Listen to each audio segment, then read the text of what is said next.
They say motherhood is a journey, but let's be honest, sometimes it feels more like a roller coaster with no seatbelt. I bet you're like me, wondering why babies, or teens in my case, don't come with instruction manuals. Welcome to This Incredible Mom Life, the podcast that celebrates the beautiful chaos, quiet wins, messy moments, and everyday miracles of being a mom. I'm your host, Demi, wellness coach, mom of 3 boys, and a passionate believer that you don't have to live at the mercy of PMS, burnout, or exhaustion. Join me every week as we hear the craziest and most unbelievable mom stories. I'll be sharing the huge accomplishments and triumphs of both our moms and their kids. We'll giggle, cheer on the kids, and discuss obstacles and lessons learned along the way. If you are struggling to be the best mom you can be, how open-minded are you to booking a free call with me? You don't have to live at the mercy of your cycle, and you definitely don't have to do it alone. Give yourself permission to let me be part of your support system. I believe that you weren't meant to just survive motherhood. You were meant to thrive in it. Hello, welcome back to another episode of This Incredible Mom Life. I have another supermom guest with me today. Eileen Kopsaftis is the founder of Have Lifelong Wellbeing. She is an eclectically trained physical therapist, nutrition educator, and best-selling author of 2 books, Pain Culprits and Aging Culprits.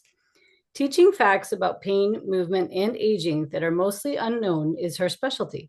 She speaks nationally, publishes articles, and teaches movement and pain education classes, both online and at the local community college. Her passion is to show people how to age without decline and move without pain. Thank you, Eileen, for taking time out of your day to be here with me. Well, thank you, Amy, for having me. I'm very excited, hoping that we can share some good things for all those hardworking moms out there. Yeah, it's going to be great. So let's get started and share with us who you are a mom to. Okay, well, I'm a mom to 4 children. I have 3 daughters and 1 son. I sort of took a 20-year gap between the first 2 and the second 2. And I had this brilliant idea that I would be a much better mom the second time around, and learned that it's a learning curve no matter how much expertise you think you've gained over the years. And each child is so uniquely different. They require a completely different way of interacting. So I'm also the grandmother of 4 now grandsons. 3 of them are sons of my oldest daughter. So the youngest is just turned 18. And then I have a brand new grandson who will be 9 months in a couple of weeks. And he's fairly local. The other 3 I have to get on a plane to go see. So I love them all dearly. And yeah, I really enjoy having a family. Yeah, you have not only your kids have a big age gap, but it sounds like your grandkids do too. Yes, because of the age gap in the kids. I had my son and my daughter when I was just before I turned 19. When I was 19, I had my son. Just before I turned 21, I had my oldest daughter.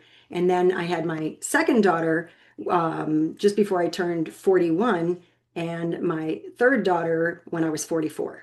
So, So yes. you have been busy. You thought you were done and then you started all over again and then you started again with the Yes. grandkids.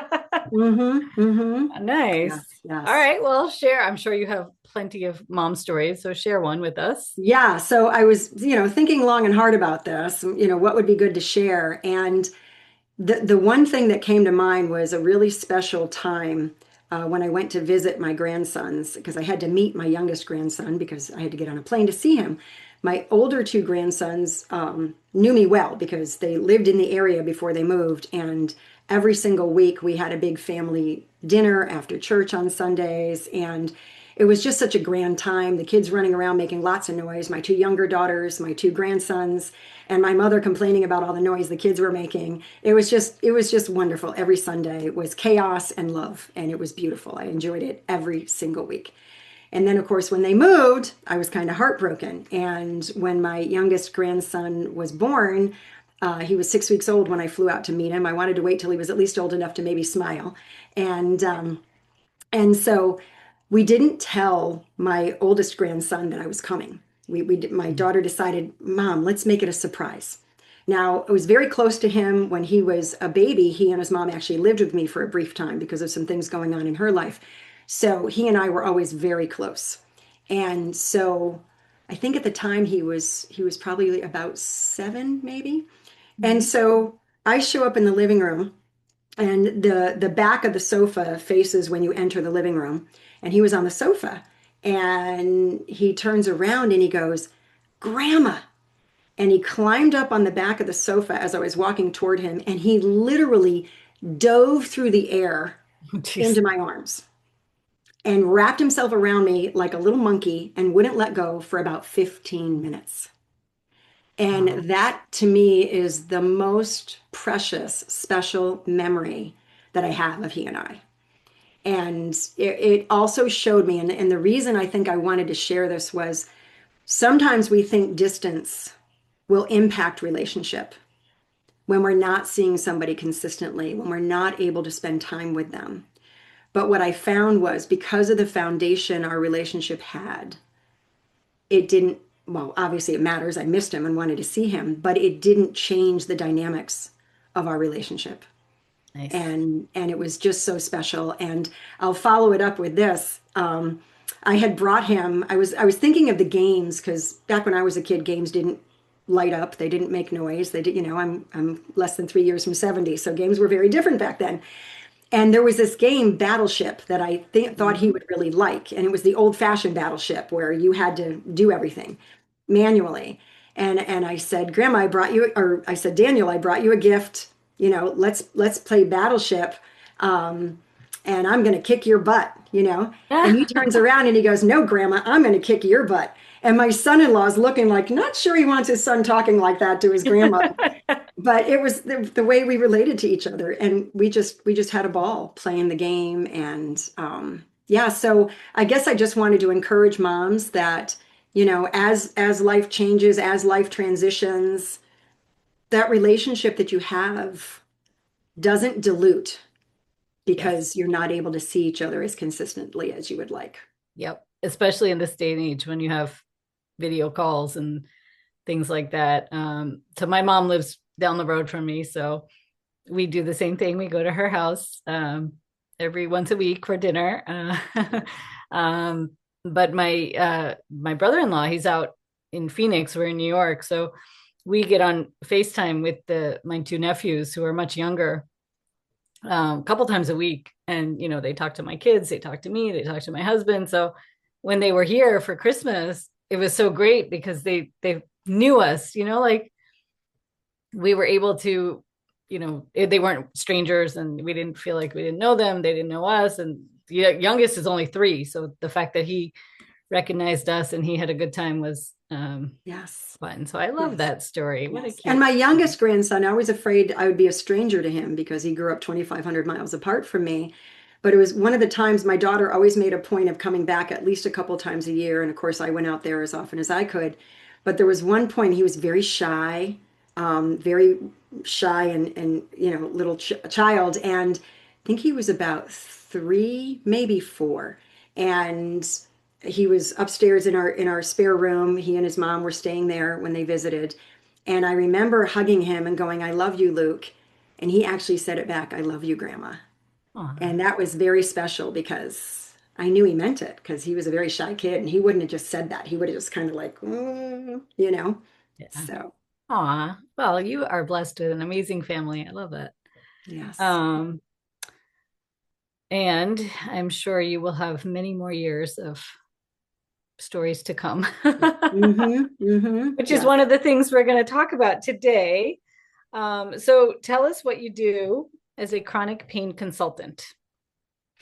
Yeah. So the first 15 years of my profession, I spent enormous amount of resources and time becoming skilled at manual techniques so that I could put my hands on people and fix them and get them out of pain. And I got the work I did because I learned from experts was pretty effective. And I often joke and say I'm not all that brilliant. I'm just really gifted at finding brilliant people and learning what they know. So I was really good at finding those people and learning what they knew and what worked. And then the past 15 years, I came across what I call the holy grail of movement training, which is taught by the Gray Institute, but they only teach healthcare professionals, movement professionals, licensed professionals. They don't teach the general public. And so I saw the benefit of that training in the clinic setting, how much it helped with those people who had pain and they couldn't figure out what was going on. Those people where nothing shows up on an image and the doctors can't find anything wrong with them, which is about 70% of the population that has low back pain, by the Wow. way. If you look at a pie chart, 70% says unknown cause. So, and there's a reason for that. But so I, saw how effective this was in the clinic setting, and I thought, I wonder if I can teach this because I was teaching classes at the local community college, community ed classes for the community. And so I started teaching classes in the movement and was blown away by the results. And so I thought, huh. So I created this online, I call it my private club. It's Move Without Pain Private Club. And I created 52 different movement classes so people could start 1 week a class for a year and train their bodies in the most phenomenal way. And I created a free level for that so people could kind of test it and see before they invested any resources at all. And I was blown away by the results of just the free class. People were saying, oh my gosh, I got out of the car and I didn't have to wait 2 minutes before I could take a step without back pain. I mean, just the emails I was getting were phenomenal. And so I knew, okay, this is going to work. So I started a YouTube channel, lots of free education on there. I kind of want to erase pain from the world, and I know I need a really big eraser.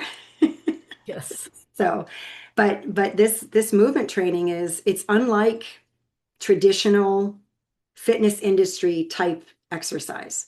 And it's very effective at resolving chronic pain. Nice. I love that you want people to be pain-free. Yes, So absolutely. my focus is on PMS pain, but it's similar. I just want women to be happy and be able to hang out with their grandkids and kids and everything. Yes. And when you Um, teach them what you know, it helps them to resolve because this yep. information is not mainstream knowledge, but it Yeah. needs to be. Yep. Yes. Exactly. So you mentioned low back pain, and you said that 70% of it has an unknown cause. So talk more about that. Yeah, so the other 30% are things like something shows up on imaging, like degenerative disc disease or stenosis, or God forbid, 3% is like cancer or some kind of a growth. Yeah. Um, but that 70% is because usually it's habits. It might have something to do with food intake. A lot of the times it's not moving and not knowing how, Mm. or exercising the wrong way, which is what the world teaches. And I'm not here to pick on people, but people can only teach what they know. And I liken it this way. Most people are training their body like a dead person. And the reason I say that is the anatomy teaching that people are still getting as like athletic trainers, even physical therapists or anybody who's in the movement industry, is based on studying cadavers and Hmm. how the muscles attach to the body. And the problem with that is the human body, the muscles perform in the context of what you're doing. Yeah.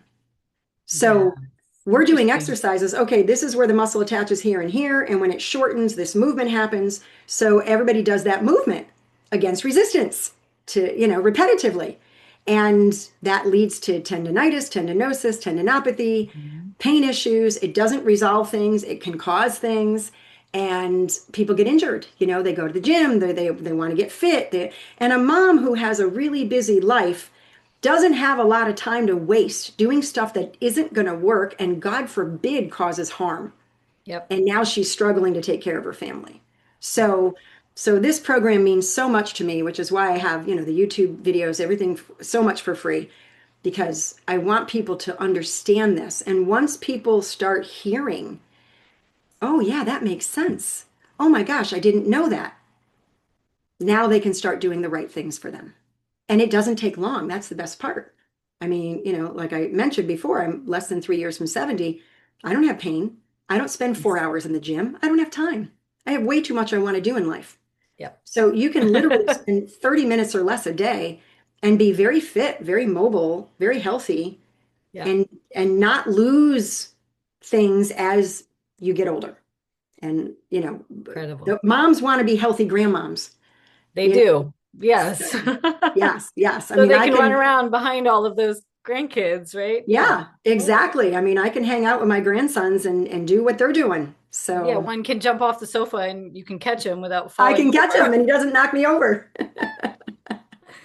Um, so talk about how moms can start taking care of their bodies now to prevent injury in the future. Yes. So I think the biggest thing is we need to understand that we're a whole body. A Mhm. lot of the problems with what we've been taught is we're going to work this muscle, we're going to work that muscle, we're going to do this exercise, we're going to do that exercise. When you understand how everything's connected, that really helps to condense the amount of time you invest because the same movements will work your whole body from your nose to your toes and can improve knee function, hip function, low back function, shoulder function, neck function without having to do a special set of exercises for this body part and that body part. And so just knowing everything's connected. And then if we want to focus more on low back, which I think that was the goal for today, so we're not having people's eyes glaze over and here for 4 hours, the low back is designed to have its strength in bending forward and backward. So Mhm. it can do some side bending, but it does very little rotation. And so, and this is based on how the vertebrae stack up in the spine. It only has about 7 to 13 degrees of rotation, which, if this is 0 and I turn this way and that's 90, 7 to 13 is very little. So Mhm. what happened many years ago is somebody got a hold of, I'm thinking they got a hold of the Copangi joint motion book, the biomechanics of the spine, and they learned it doesn't rotate, and they thought that must be why everybody's injuring their back because they're doing rotation when they exercise, and so they're hurting themselves. So they taught people don't rotate, don't turn when you exercise, and all this other, what I can say is inaccurate nonsense because we have to rotate. To get out of a car, you got to be able to turn. To Yes. cook a meal in your kitchen, you got to be able to turn. So, to get out of your bed, you got to be able to turn. I mean, it's just kind of crazy. And if you watch your little ones, especially your toddlers, when they get on and off the floor, they're usually turning as they do it. So, Right. we've got to be able to rotate. So, here's the deal about the lumbar spine, the lower back. The rotation is supposed to occur above it and below it. And the low back's job is to translate that rotation.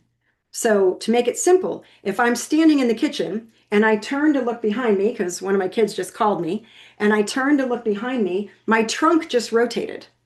Right. Now, if you're standing, and anybody who's listening to this, if they're standing, go ahead and turn to look behind you. Your hips have to rotate too. And so, what happens is your low back sends that rotation from your trunk into your hips. Mm. It doesn't have to do the rotation, it just kind of forwards it, kind of like forwarding an email. Now, what happens if your hips don't rotate very well? The low back kind of gets Veins. trashed. Yeah. So every time you rotate, your low back is taking the brunt because the hips won't do it. Got it. And then it I knew goes from the that. other direction. If I go to turn in the kitchen, I got to turn around and my foot moves. So now my foot moves and I turn. Now my hips are rotating. The low back's job is to send that rotation up into the trunk. Mm. What happens if the trunk doesn't rotate? The low back gets trashed. So I Again, kind yeah. of joke a little bit and say you can sort of fix low back pain by ignoring the low back because you want to pay attention to what's happening above it and below it. And generally speaking, that's kind of the same about a lot of body parts. Like the knee is dependent on the hip above and the ankle below. Yep. And if you focus on the knee, you're going to miss everything Yeah. that needs to be Yeah. paid attention to. And when you go to see somebody in my profession, you're going to be seen as a low back that walks through the door. It's very rare that they're going to look at your trunk. It's rare they're going to look at your hips. They're going to say, oh no, you're here for your back. I can't look at those body parts. I Right. won't get off on a tangent. That's not really completely accurate, but sometimes it just depends on the insurance you're using and, of course, the skill of the therapist. So that said, training your body in what I call three-plane movement, because we Hmm. move in three planes. We move forward and back, we side bend, and we rotate. Now, yes, there are parts of the body that won't do all three of those, but other parts are meant to do that. so that the teamwork has no problem. Nobody gets injured on the team. And so I find that when people are addressing the actual cause, which is why I wrote my book and called it Pain Culprits, because people are beating up the victim and ignoring the culprits. Yep. And so, and as a mom, if you're doing a lot of holding babies, you're doing a lot of, and we're all like one-handed. So we're going to have that kid sitting on that hip. I'm right-handed, so I want my right hand free so that I can cook or move something or turn on the faucet. I've got that child on that left hip. So now I've got my hip shifted over. So my back is going to be side bent most of the time. And I'm doing some rotation, but if my hip's lacking rotation, if my trunk's lacking rotation, that low back is not going to be happy. So yeah. So I knew about the knee. I knew that it depends on the hip and the ankle joint, but I never heard this about the low back. So that is very interesting. And it makes so much sense. Yes. Right. And that's what I hear a lot. People say that. Oh my gosh, that makes so much sense. So yeah. And especially for the young moms, you're carrying a toddler or something. I used to or breastfeeding. My hip. Your trunk can kind of get immobile a little bit because you're in these prolonged positions for hours at a time. Yeah. Yeah. And so your free membership there, it's quick videos that they can just do in 30 minutes or less. Yes, there's the initial video is really good for them to do. It's called my MPA, or the Movement Performance Assessment. It's only, I think it's 23 minutes long, and it walks them through doing a 3-plane assessment of whole body movement. And there's a document they can print out, and they can document what they find. Like, oh my gosh, my right hip doesn't like to turn, or my left ankle doesn't dorsiflex. And I teach all that in the movement thing. They don't have to be anatomy experts or physiology experts to understand anything. I make it very explainable or understandable. And so they can see what's going on in their body. They can figure out, wow, I didn't even realize that this body part wasn't moving in this plane of motion. And then there's a movement instruction video where they learn how to do, I think there's 6 different exercises, 6 different movements that address that 3-plane function basically from the ground up. Awesome. And so they can get a really good start. And I think the workout, and they learn the movements, they understand why they're doing them, and any modifications they might need, because everybody's unique. So if somebody has maybe some balance issues or some pain issues, I give lots of modifications in the video. If this causes you pain, this is what you want to try to do so nobody gets hurt. But then I do the workout in reps so they can work out along with me. And I believe the workout is like 20 minutes. So. Oh, wow. Okay. Yeah. Well, this is an amazing free resource. So where can people get it? Yeah. So the website is, well, I call it Move Without Pain Private Club, but we initialized it. So it's mwpprivateclub.com. Yes. Nice. And how can people connect with you if they want to follow you and have questions? Yeah, if they go to that website, they can easily contact me in any way. And I do get back to people. I answer all my emails. And please check your spam folder if you don't see an answer from me within a couple of days at least. Usually I get back the same day. And spam is my nemesis. People think I'm too busy. I didn't respond. I didn't reply. And I'll usually send a second and like, did you get my first reply? And hopefully they get that one. And then they go, oh, yes, I did. So, yeah.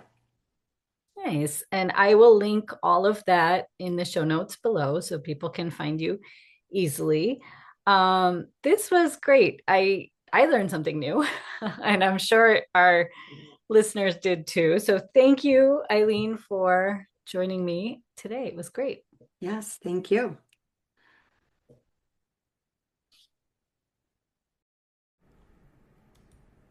Are you struggling to be the best mom you can be?